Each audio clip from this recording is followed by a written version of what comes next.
Hi everyone. This is Mr. Aguilar. Today is Tuesday the 6th. I'm recording this really quickly for week four's lecture. Um, so that's this week. You should see a new folder tonight or tomorrow night with this video uploaded. Um, there's a discussion board this week. If you take a look at the week four folder, again, that's to access the week four folder. You can go to course materials on the left hand side. Then here under week four, you have the dates there that you can see. Today's the 6th, so therefore it falls in this week. There's the instructions here for what you're supposed to read and do, and of course there's the reading as well as the discussion. So we do have this discussion due tomorrow night, but before midnight, and then you have until Saturday to post to everybody. So before we get started with today's lecture, I do want to talk really quickly about the content or how about discussion board. So I am pleased generally with the quality of discussion. I have several of you who've been staying on top of discussion board and have done a really good job of contributing to discussion. Some of you write a lot of information, and although that's not always necessary, I do appreciate it. So if you've been getting hundreds, 90s, anywhere in an A, you're doing great. Keep doing what you're doing, and you'll do well in this class. If you're not getting A's or you're forgetting about the assignments, the assignments always appear on the same days of the week. It's always Wednesdays and Saturdays, no matter what. There might be weeks where we don't have discussion board, although that might not be the case. But for this semester, but in the past when I've done this class online, I do usually have maybe 1 or 2 weeks off where we don't have discussion board. But that said, it's the same formula every time. If you feel like your grade could be improving and you don't see that improvement, or you think like you're doing something different or you're trying to follow instructions, but you still don't see a change in your grade, then please talk to me and we can talk about what needs to improve. I had a couple of students email me this past, actually yesterday, just yesterday and this morning, asking about their grade, and I was happy to help them, and I answered their question as best I could. And some of you reached out to me and asked me about this week's discussion board about Frederick Douglass. So again, if you have any questions, feel free to text me, email me, even call me. But again, if you do call me, please schedule a time with me so that we can speak when we're both available. Okay, now that we've cleared that up, I do want to say real quick that I am a little bit disappointed with how many of you have not been posting. I sent out notifications through Blackboard notifying you if you haven't accessed Blackboard in a while. But I plan this week to send notifications to those of you who aren't doing well in this class. So if you're not doing well, if your grade is hovering around an F or lower, then I will be sending you notifications shortly to let you know that you need to be participating more, or we need to talk about how you're going to improve in the class. Fortunately, we've only had one major assignment. That was a summary response essay, and that was only 5% of your grade. So if you feel like, oh no, I didn't do so well on this, or I missed it, I can't make it up, don't worry. It is still possible to get an A in the course, even if you didn't turn in the summary response essay. Because it's worth 5%, that means if you get 100 on everything else, you'll have a 95 in this class, even if you miss the summary response essay. If you're not doing so well, then again, the maximum possible points you can get in this class would drop significantly. So you need to be on top of discussion board, because all the discussion board assignments together make up 25% of your grade. So on average, every time you miss a discussion board or don't do very well, that's about 1 to 2% of your grade dropping. So if you didn't do discussion board last week, then the highest possible grade you can get is, let's say, a 98. And if you didn't do the summary response, that drops another 5, so the highest grade you could possibly get is a 93, and so on and so forth. So if you want to do well in this class, you need to be on top of these assignments. Or come talk to me and find out what's going on. Maybe you might have to consider dropping the course, so that way you have a better chance of completing it. Maybe some of you have a job on the side and can't keep up with the schedule or the readings. Come talk to me so that we can figure out what the best way to move forward is. Okay, now let's talk about the content of today's lecture, which is going to be on this reading here. You can click on it, you can open it up, and it should open up this 4-page document. about Frederick Douglass. And this is written by Frederick Douglass. If you don't know who he is, he wrote an autobiography back in 1818 about his own life, and it's called A Narrative of an American Slave, written by himself, by Frederick Douglass. His story is really famous because he essentially represents the the struggle of the slave to finally escape from slavery, and to do so really much on his own hard work and toil. So that's what makes him famous. But he did lots of many things besides just write this one autobiography. He ended up going on to write or produce a newspaper called The Liberator. He was one of the editors there. He ended up writing a couple of other books and articles, and he was just a really a big name in the abolitionist movement at the time. But I'm covering just this 4-page document. This is actually one chapter from his 11-chapter book. This is chapter 7, technically. Now, there are some places where you might see that some things might not make sense. There is actually one metaphor here that you might be missing. He mentions about an inch and an L. Well, that actually makes more sense if you read, or if you have a chance to read, from chapter 6, the previous chapter from the book that this comes from. He talks about a conversation between his master, the one that I think is mentioned here briefly, yes, Master Hugh, and his mistress, and that's his wife, Master Hugh's wife. So there's a conversation between the two, and at one point in chapter 6, he reveals that the mistress was teaching him his ABC, is what he calls it, the alphabet.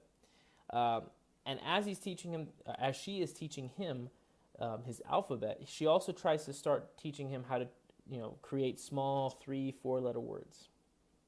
But her husband, Master Hugh, finds out, and so he goes on a long tirade to his wife in front of Frederick Douglass about how, or what the consequences are if you teach a slave how to read and write.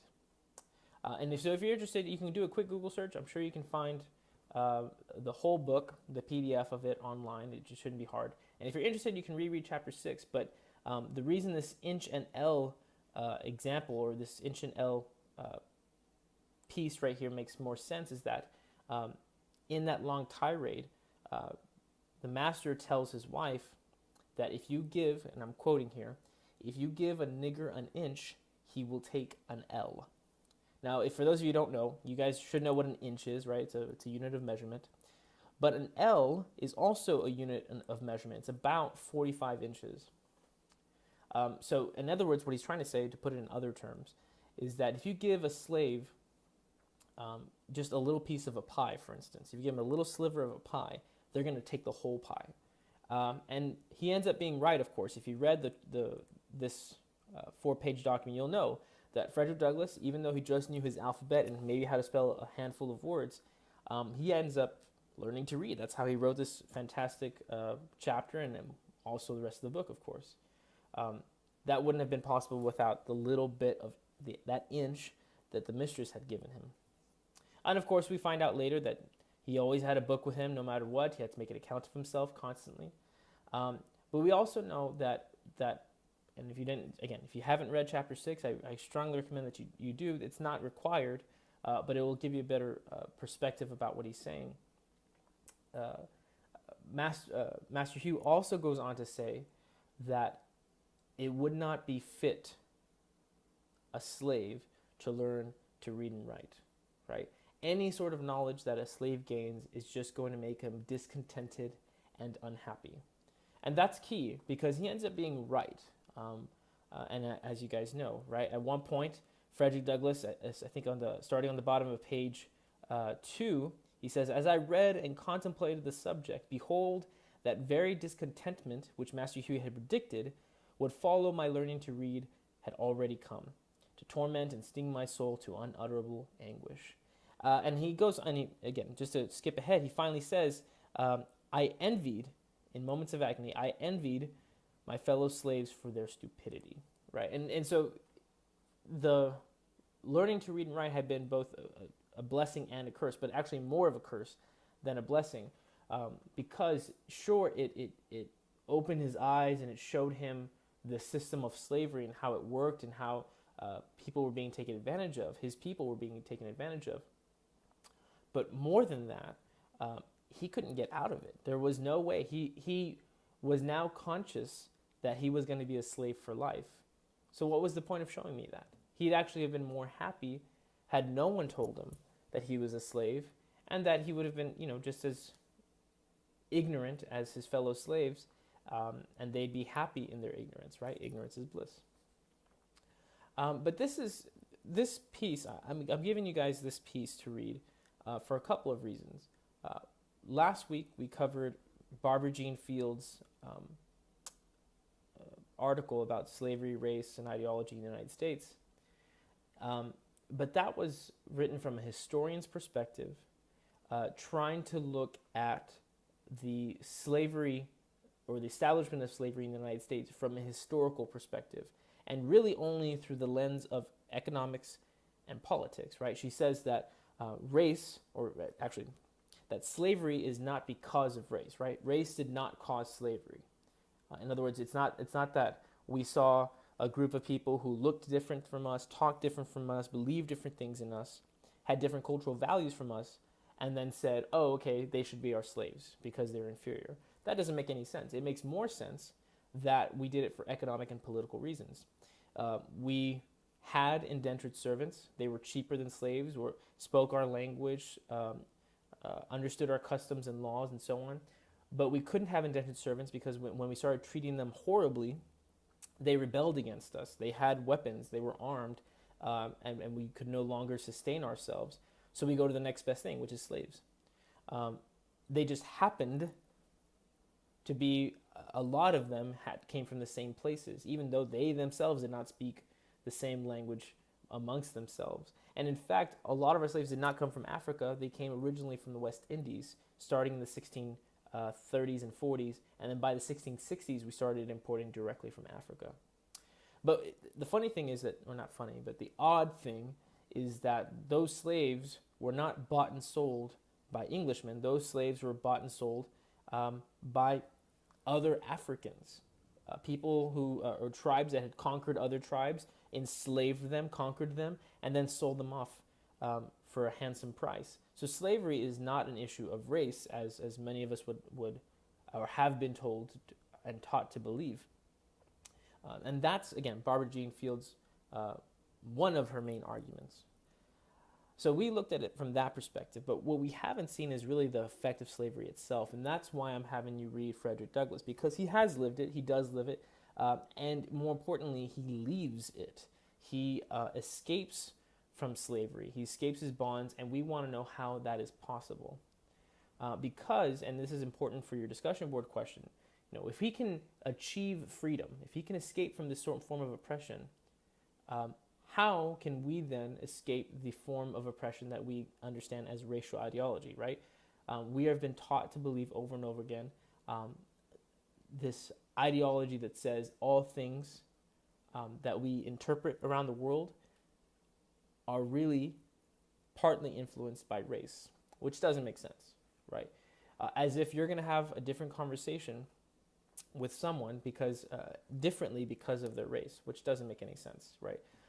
We are more likely going to determine how we interact with someone based on social status, social power, wealth, education, these sorts of things, but not by race.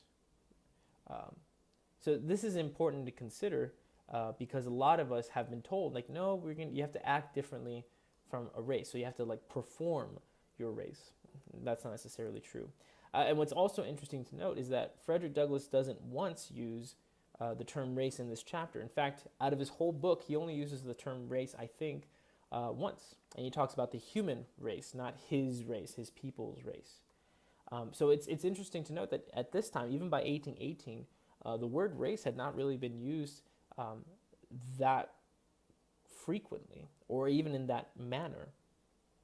So what's also important then, is that slavery clearly was established before race was, which then begs the question, well, how was race invented? And this is what Barbara Jean Fields argued, and what we talked about last week, is that race was invented because of ideology. It is an ideology.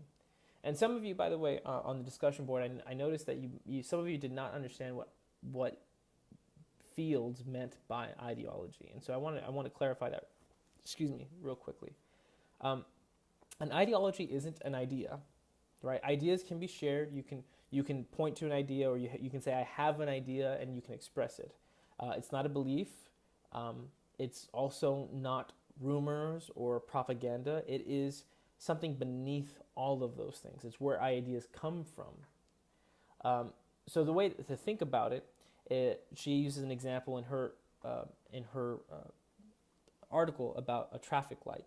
That if you go in the middle of nowhere at night, no one else is around, and you see a traffic light, do you run the light or do you stop? And most of us would say, well, no, we stop first. Yes, we might maybe eventually go if it never turns green, but we would all stop.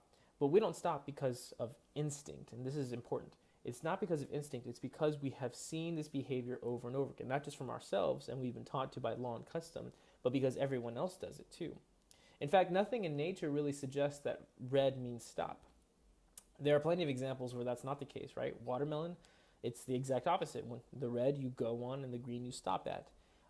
When we see red fruit, we don't stop and not eat it, we continue to eat it. So there's all these kinds of interesting natural phenomena that actually have nothing to do with the way we interpret symbols in our culture, which means that at some point someone just arbitrarily said that's the way it's going to be, right? And we just do this thing over and over again. It's the same reason why if you ever go on an elevator, you face the doors. When you wait on the elevator to go up and down, you face the doors to leave. There have been social experiments where several people are hired to be on this elevator, but they face away from the door.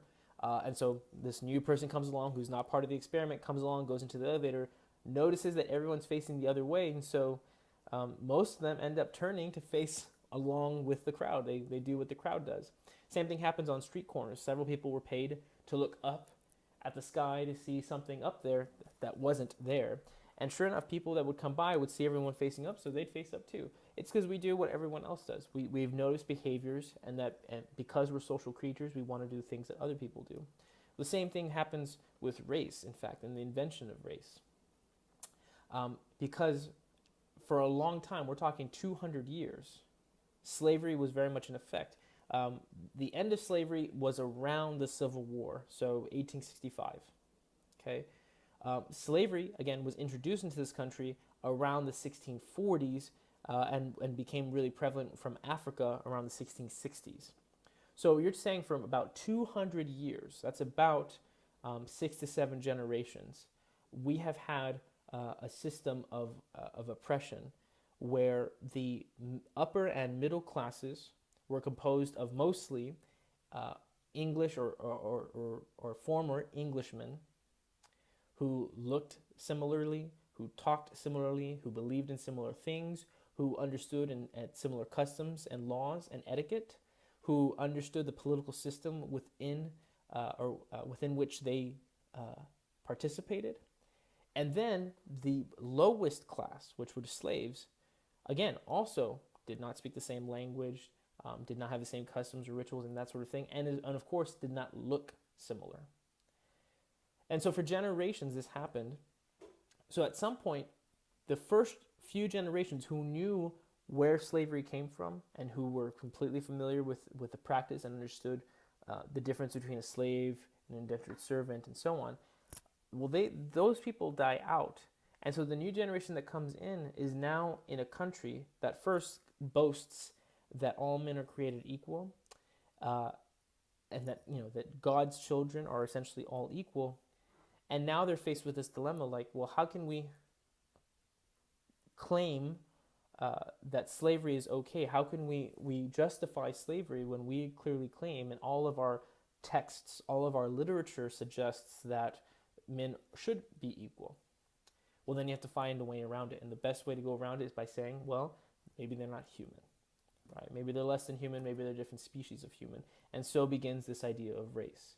And that's what's important. Race was invented both as a day-to-day ritual, something we see on a regular basis, and a need to explain that ritual or to understand that ritual.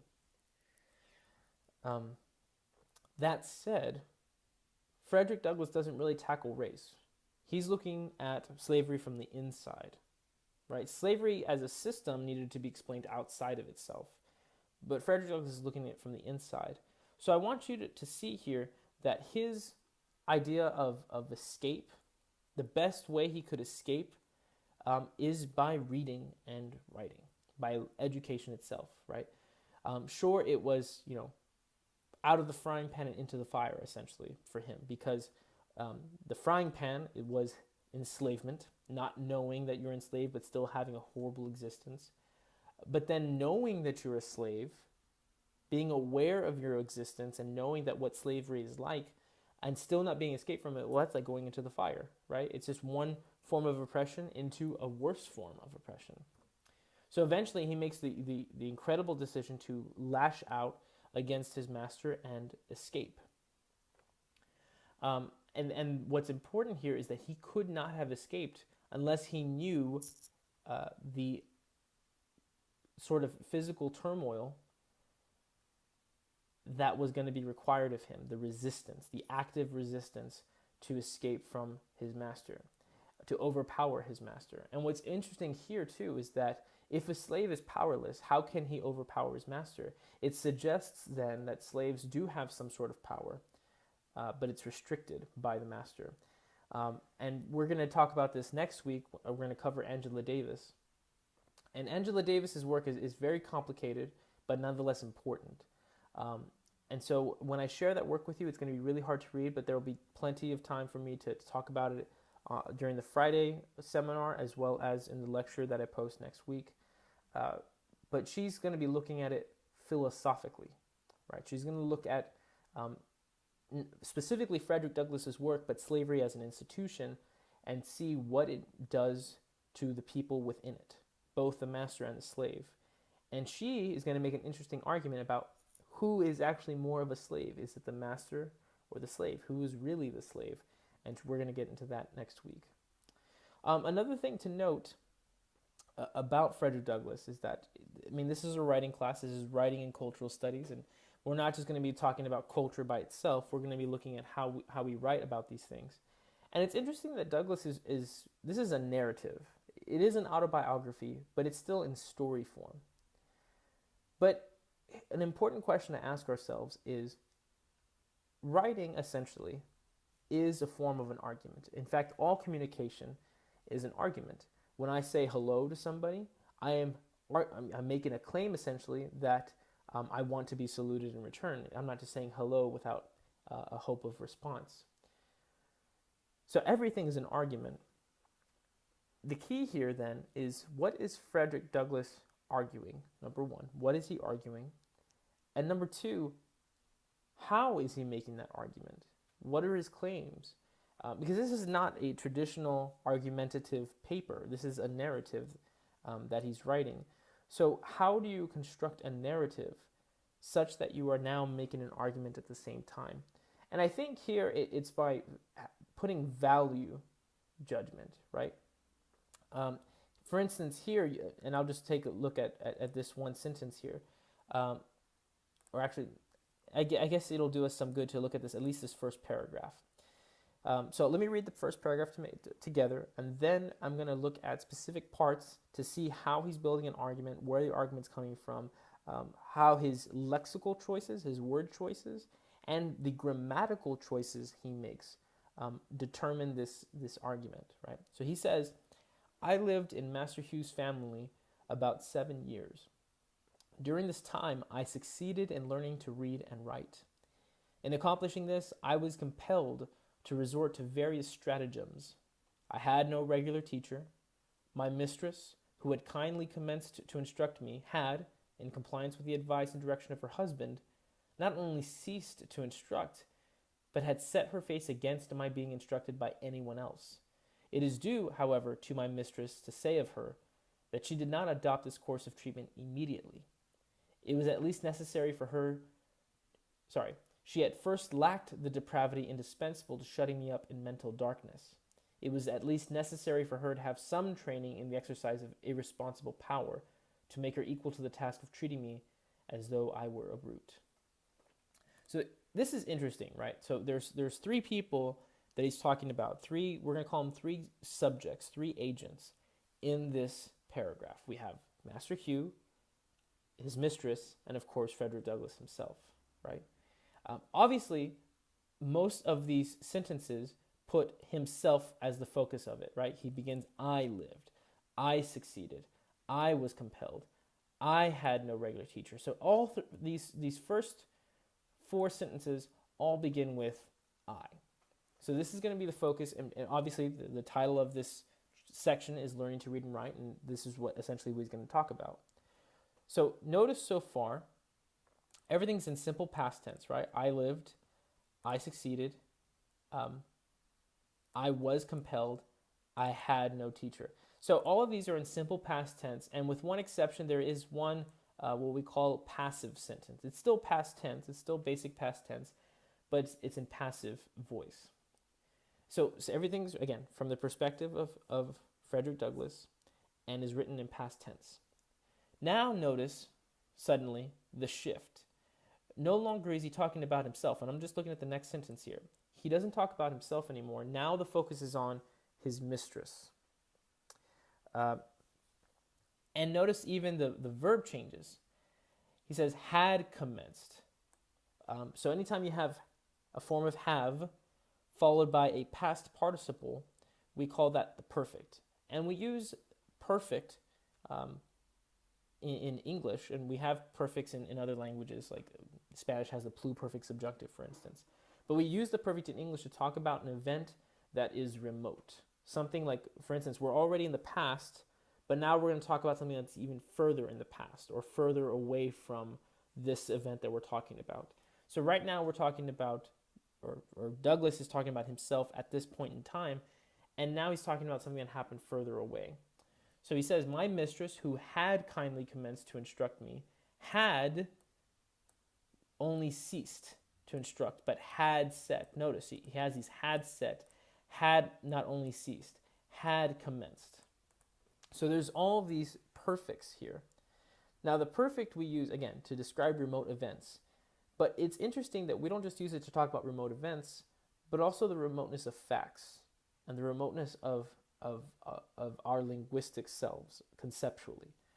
If we feel removed from a point, we usually distance ourselves because either we don't know much about it, or we don't want to know much about it, or we don't want to remember it. So we do several things here. So notice already in this next sentence, he has several of these perfect, past perfect sentences where the focus is on his mistress.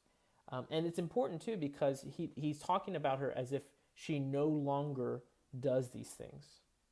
This is sort of, it's gone. It happened, but more importantly, there was a change here.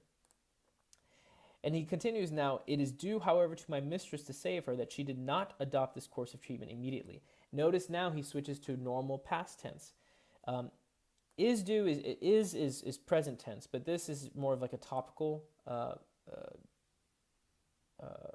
topicalization of a sentence. The actual sentence is right here. She did not adopt this course of treatment immediately. Notice again, she is the subject of the sentence, and now he's not using had adopted, but now it just says did not adopt. That's normal past modal, so this is emphasizing. This did is emphasizing the word adopt. She did not adopt this course of treatment immediately. And so notice now that by putting her in the past tense, he takes her out of this past perfect and now puts her in the simple past tense. And by doing that, what he's really doing is bringing her further from remoteness and bringing her close, from there to here. And by doing that, he's sort of humanizing her, right? He's saying it's only fair to say of her that she didn't do this immediately. She didn't just treat him harshly and say, you're not going to be taught by anyone. This is something that slowly happened. She at first lacked the depravity indispensable to shutting me up in mental darkness. Notice here too, again, putting her in the subject position, the beginning of the sentence, and again, using a really basic, simple tense, lacked. Not had lacked or was lacking, just lacked. And again, by doing that, she's no longer remote, she's now here. She's not over there, she's here with him as he's writing this. So clearly, he has a lot of mixed feelings about the mistress. And if you read chapter 6, you'd know why, because she did try teaching him. She was very nice. In fact, she was one of the first women to smile at him. He had never seen a smile before until this mistress. And it's not until later in chapter 6, as we find out, that she had that conversation with the master, Master Hugh, that she suddenly starts changing and being mean to him.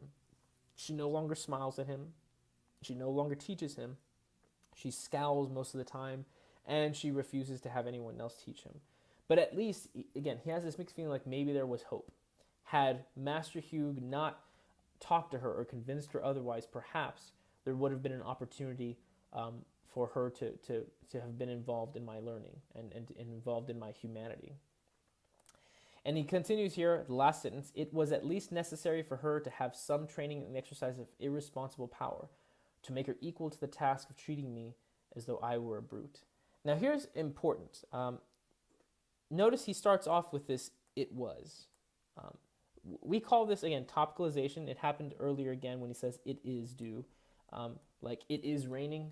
We can't say rain happens or rain occurs. That sounds odd. We just have this it business, this it subject at the beginning of a sentence. We normally do that whenever we're talking about something thematic, something that kind of covers the whole space. So it was necessary is more of us like saying this whole thing had to happen or needed to happen. So it was at least necessary for her, and notice again, we do finally mention her, and she's going to be in the subject position, to have some training.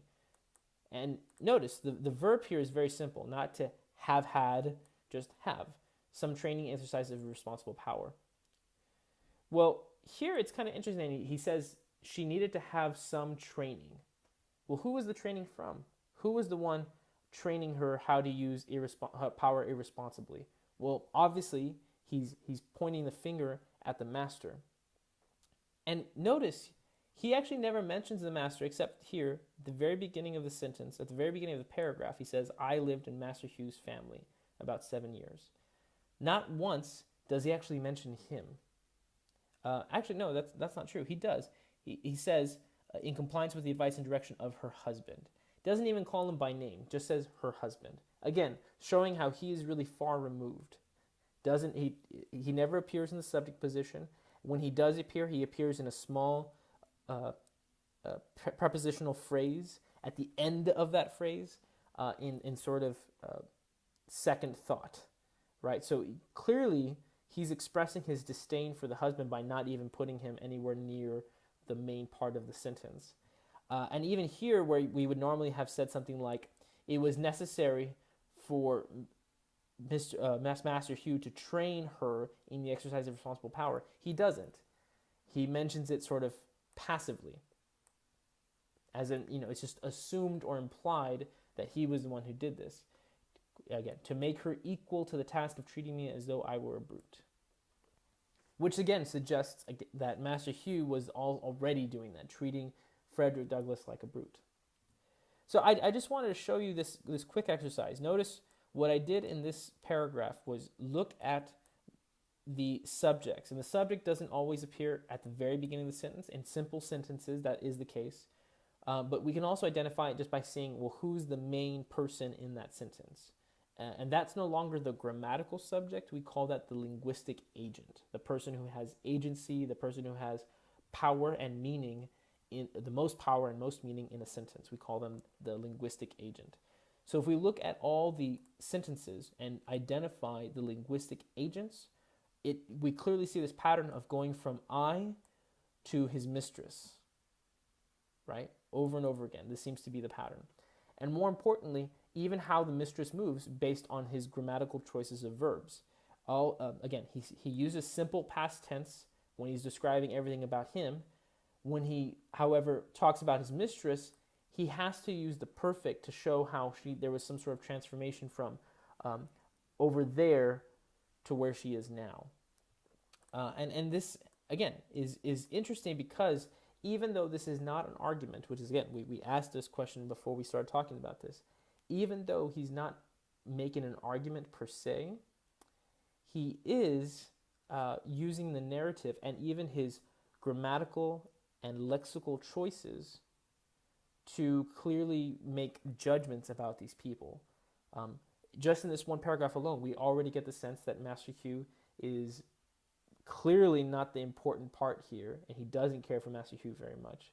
We know that he had mixed feelings about the mistress, about how she changes position linguistically.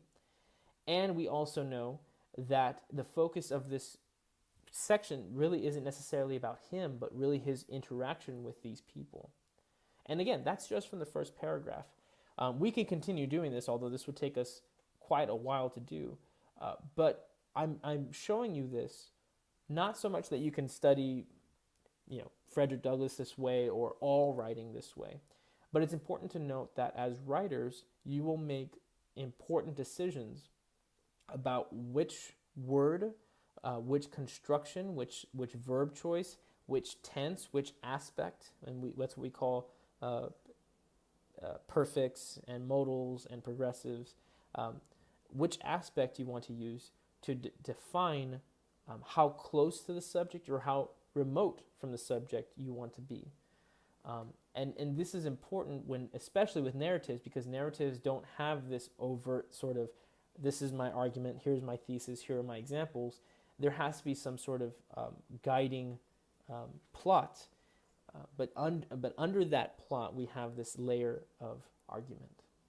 And so if we continue doing that, we find, again, his argument is more about not just the process he needed to get to where he was, but also how all these characters, not just Master Hugh and his mistress, but also the little boys that he talks about, the Irish men near the shipyards, how they each have some sort of connection to him, and what connection these people had on his literacy. So that said, I think you all should be a little bit more prepared, I hope, to answer the discussion board questions. Again, those are due tomorrow night, Wednesday, the 7th, before midnight, and then you have until Saturday, again, before Sunday midnight, to post to each other. If you have any questions, feel free to text me, to email me. The next major assignment, the cultural analysis, that's not going to be until we stop talking about race and we start talking about gender and sex. So that's got to be for a while. But I do plan that I think this is week 4. So week 5, next week, we're going to talk about Angela Davis.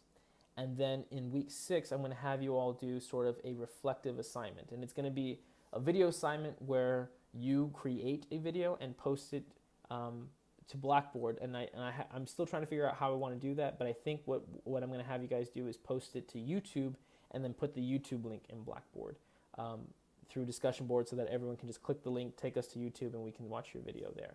I'll have the instructions up, again, for this next week, so that way you have time to read the instructions, understand what you're supposed to do for week 6. Again, I'll explain all this a little bit more next week, and I'll be happy to answer any questions during Friday's seminar. Okay? All right. You all take it easy, and I'll see you next week.